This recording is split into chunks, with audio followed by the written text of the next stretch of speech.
Around all the Egyptian temples, or most of them, we find that many of the figures being vandalized and chiseled, like what you see here. Many of them actually. And what happened actually, that was by the early Christians during the 4 or 5 centuries AD, because when they were hiding from the Romans in those temples, they were still confused. When they converted to Christianity at the beginning, they said, okay, we are a nation with 2,000 gods. What about if we make them 2,001? So this is how Christianity was accepted. It's a nation that ready to accept any sort of religion. Yeah, you come with a religion and it's welcomed. Yeah, as long as you behave well and you respect me, I respect you, and that's it. So fine, no problem. You can practice whatever religion you want. So this is how Christianity was introduced gradually. Yeah, they had warm welcome to the religion, and quickly they converted to the religion. But they were still confused. Is it right to practice Christianity in the temple which belongs to another god? Yeah. So they started by defacing the figures so the gods don't see them. And then when they had time, they went for the hands. Yeah. So they cannot catch them. When they had time, they went for the feet, not the legs, the feet, and so they cannot stand up and walk after them. When they had more time, they went for the arms and for the legs and for the rest of the body. So they had no plan. It depends on how long they spend in that temple and so on. Okay, that was at the beginning. Look at this one. Vandalization of the figures. Even the figures of the enemies, those were the enemies. They were like kneeling and asking for mercy, but also they will be vandalized. Okay. Here we are moving to a later stage of defacement. Why? Because this scene is from the temple of Isis. That was when they decided to close the temple as a temple and open it as a church. So by then, the Egyptians, those who were Christians in Egypt, became very good Christians. And they knew that the religion is Christianity. Which means that Isis was not a goddess, Horus was not a god, they are just figures. Yeah? Religion is Christianity. Okay, so what should we do? Right, we get on one side of the temple and deface it all. And then we get on the other side and leave it as it is. Why? Because we need to tell everyone that those figures are just figures on the wall, they are not gods. When we deface the figures, the whole figure, they cannot even punish us. Because they are just figures on the wall. So that happened as a good example in the temple of Isis. More vandalization here. Here, ladies and gentlemen, you can see, for those been to Egypt or planning to go one day, you see in most of the temples those marks. Those also dated back to the early Christianity when they were sharpening their knives, living in the temple, sharpening their knives, and also cutting pieces of stone, using them as amulets, saying that we are winning over the old religion. So our religion is bigger and stronger and better.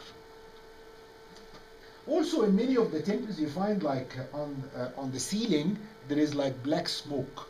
Yeah, black smoke like here. That's the temple of goddess Hathor, goddess Hathor. We write it in English H-A-T-H-O-U-R, so we pronounce it Hathor. But Hathor is the original name. Hat, like hat, means house. Yeah, like Hatshepsut, hat, house. Hor is Horus.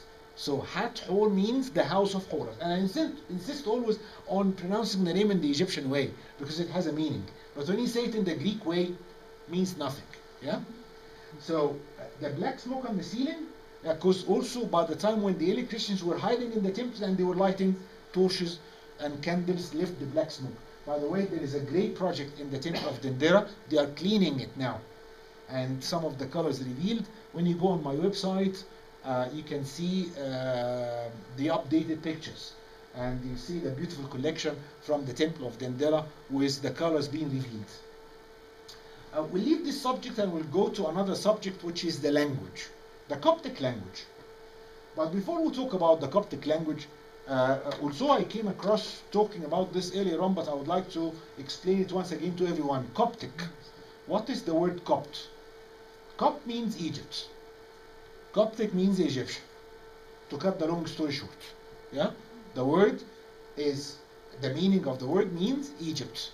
And when the Arabs came to Egypt in the year 641 AD, like during the first half of the 7th century, they found the majority practicing Christianity. But they were calling them Egyptians. So they were calling them Copts. Yeah? Egyptians, like when I come in and say, I've been talking to Americans. Yeah? I've been lecturing Americans.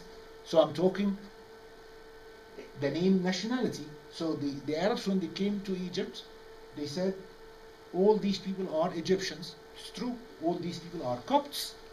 Okay?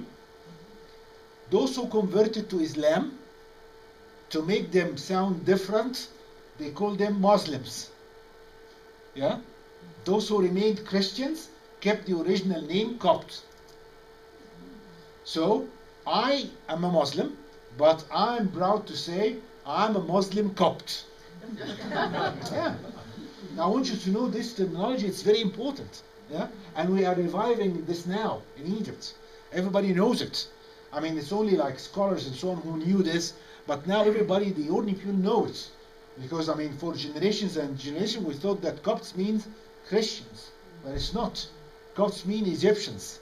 Yeah? So, Muslim Copt or Christian Copt. Okay? So, the Coptic language. We have the Coptic language, we have the Coptic calendar as well. In Egypt, ladies and gentlemen, we celebrate Christmas, but not the same time, like here.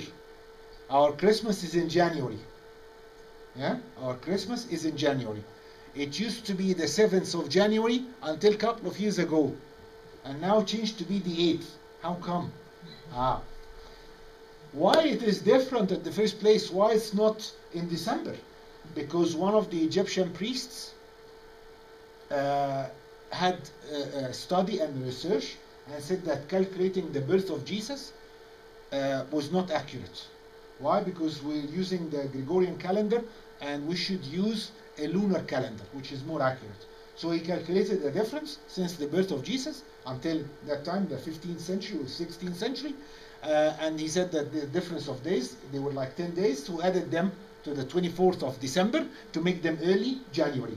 And he advised to make it a day later after every 128 years. So since the 15th century or the 16th century, every 128 years, they make it a day later. So the 3rd of January, 4th of January, 5th of January, 7th of January, and it was changed only a couple of years ago to be the 8th of January. Yeah? So this, I mean, that's concerning the Coptic calendar. Where from do we have this Coptic calendar? We have the Coptic calendar. I think I have, yeah, that's the Coptic, that's the ancient Egyptian calendar. Here is the ancient Egyptian calendar. Where from is this? This is from a temple called Komombo. And we call it a festival calendar. You have the numbers here. Yeah? Can you see this one? This is a little bit clear. Can you see it? This is 1. Those are ones. Yeah? So 1, 2, 3, 4, 5. Yeah? So number 1 is like 1 in English or in Arabic. Yeah? Number 9 is like number 9 is here. Yeah. Number 9 is here. It's like a circle, like a solar disk. Yeah? That's number 9. Number 10 is like a horseshoe. Like a little U upside down. Yeah?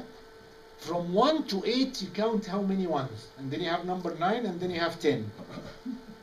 So the ancient Egyptians divided the year. They thought that the year was only 360 days. By mistake. At the beginning. They were humans, made mistakes. And then they divided them in 12 months, each one of 30 days.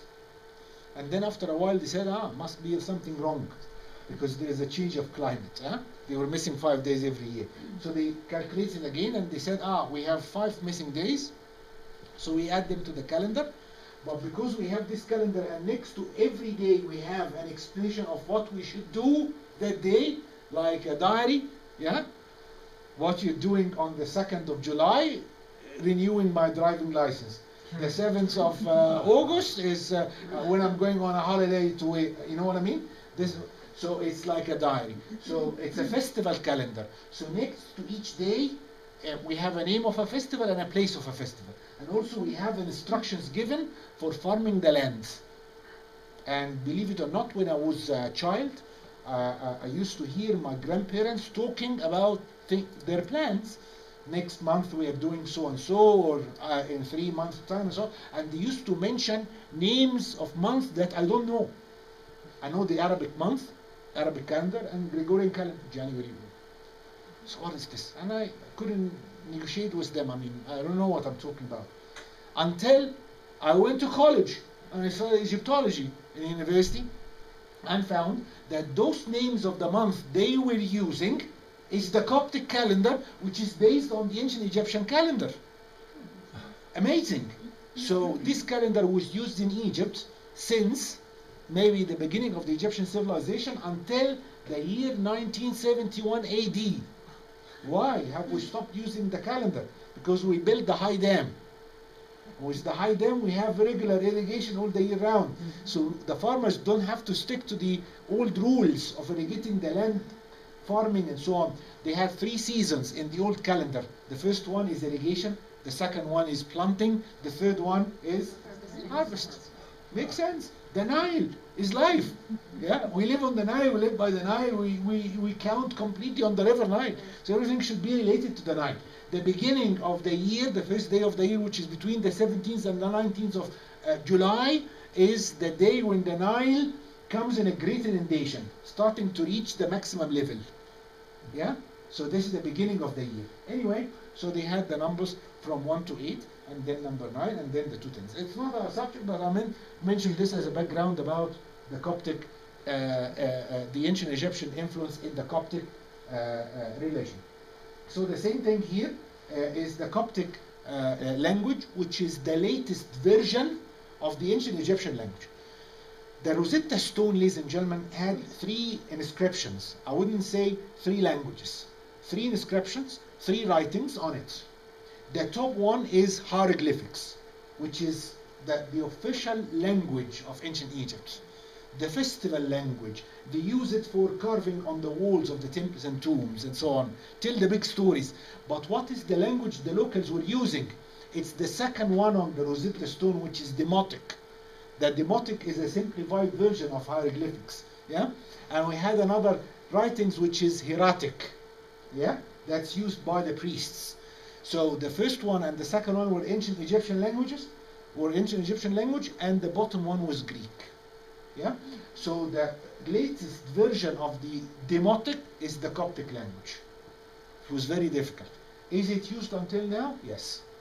Not on the streets you find people speaking it, but you find monks and priests in the church.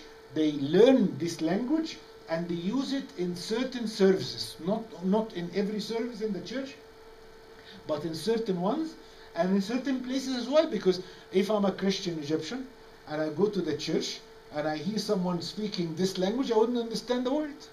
Yeah, so they have the service always in Arabic. The early Christians also, another influence, this is what we call, by the way, the Fayoum portrait. Fayoum portrait. The ancient Egyptians, when they used to have a coffin and a sarcophagus, they used to carve the lid with the face of the person who was buried inside. The early Christians invented something which is painting a picture or a portrait and placing it on the top of the coffin. Yeah? So the Fayoum portrait, like those, and even a child and a lady, and some of them are quite, I mean, when I look at them, every time I look at those pictures, they look very much like people nowadays, although they are like 2,000 years ago, or maybe 1,800 years ago. This is again another picture from the Hanging Church, and you can see many Muslim women inside, because it's one of the, I mean, these places like heritage of all the Egyptians, so they are open to everyone and everyone is welcome. You can see like they are even studying what's in there. Here is the pulpit, and very similar to what was used later on in the mosque, which is called the member. That's made of marble. It's a beautiful piece of art actually, and the woodwork in the church is amazing. This church suffered a lot from the underground water. after building the high dam, because it's like a lower level than the Nile. So the underground water, the subsoil water affected badly. Not this one, but also many of the buildings, the old buildings, mosques and church around this area were badly affected by the underground water. It was a great project to restore them in the 80s. Remember when I was studying early 80s in college? To go down there, you had to walk on wood and stuff like this. It was very difficult. But now it's all done and it's perfectly done. But it's a shame that the ceiling, which was like a wooden ceiling, had to be replaced because it was in a very poor condition. Wood survived for like more than 1,000 years, so had to be changed because it was not in good condition. This is a picture of the monastery of St. Paul. And I wanted to show something really nice and interesting as well. The monasteries were built to gather all the monks used to live in cells individually, who used to be attacked by animals, but the most dangerous attack was the Bedouins. Yeah, the Bedouins, it's in the middle of the desert. So they were gathered to live behind the fortified walls of the monastery. Okay, but they experienced that they had raids of the Bedouins, and these people were behind the walls inside the monastery. They were working hard, they were farming and so on. So they have food, water, and animals and so on. So the Bedouins were raiding on them and trying to get all what they need from there. So they decided to build the walls without a door. Without a door. So how to get in or out? They had an elevator. Yeah. So the you can see this is the door of the monastery. I mean, now we have doors. I mean, like for us now to go, they open like new doors. But originally, that was the door. Yeah. So it's like a lift or an elevator, and I will show you a picture here from inside the tower. So it's like a basket, and it takes like one person at the time. And they have a donkey, pull the rope, and they use it also for what? For supplying the Bedouins with, when they come raiding, what do you want? You need water? We'll give you water. You need food? We'll give you food. Yeah? Money didn't mean anything at the time. You're living in the desert anyway. So what you need is like food and water. So you need food and water? Okay, we'll give you food and water. We have plenty of them. But we live in peace, and you live in peace, and that's it. When they have a visitor, so they can use also the lift. So it's very well protected and well fortified. Ladies and gentlemen, I know that it's a big subject, and we can keep talking and talking for the rest of our life about it. But I'm just trying to shed light on this concept of the Coptic religion. And when we say, by the way, when we say Copt or Coptic, so it means Egyptian. Like, I mean, I'm talking about religion now, not nationality. Like when you have a Coptic church somewhere in the States, so it's an Egyptian church. Yeah? So it's quite unique sect only for Egypt.